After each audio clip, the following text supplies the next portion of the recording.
করছি প্রত্যেকেই ভালো আছেন। আজকে আমাদের আলোচ্য বিষয় হলো টিউমার কিভাবে সৃষ্টি হয় এবং কোন টিউমার ক্যান্সার তৈরি করে এবং কোন টিউমার ক্যান্সার তৈরি করে না।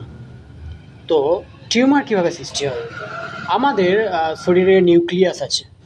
আমাদের যেমন মস্তিষ্ক আমাদের শরীরটাকে নিয়ন্ত্রণ করে, সেরকম দ্বারা আমাদের কোষ অর্থাৎ সেলকে নিয়ন্ত্রণ করে নিউক্লিয়াস।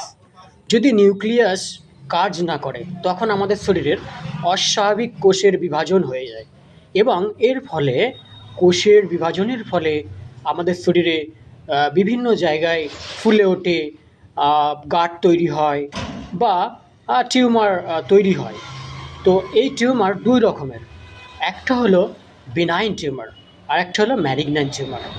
বিনাইন টিউমারটা আমাদের শরীরের কোনো ক্ষতি করে না, এ আমাদের শরীরে আজীবন থেকেই যায় বা হোমিওপ্যাথি চিকিৎসায় ভালো হয়, কিন্তু এ আমাদের ক্যান্সার তৈরি করে না, ক্যান্সার সেল সৃষ্টি করে না, এ আমাদের ক্ষতি করে না।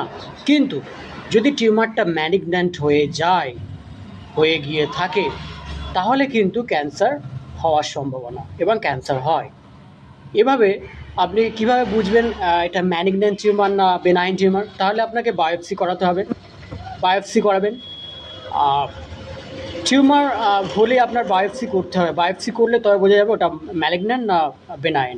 ম্যালিগন্যান্ট টিউমার হলে আপনাকে তৎক্ষণাৎ হোমিওপ্যাথি আয়ুর্বেদিক ছেড়ে তৎক্ষণাৎ অ্যালোপ্যাথির চিকিৎসা নিতে হবে।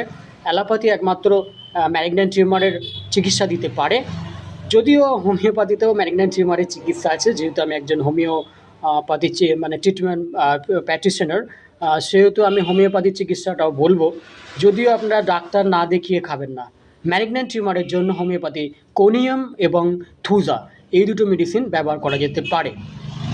আশা করছি বুঝতে পারলেন টিউমার কী এবং কীভাবে সৃষ্টি হয় এবং কোন ধরনের টিউমার ক্যান্সার হয় এবং কোন ধরনের টিউমারে ক্যান্সার হয় না। সকলকে ধন্যবাদ জানিয়ে এখানেই শেষ করলাম। ভালো থাকবেন।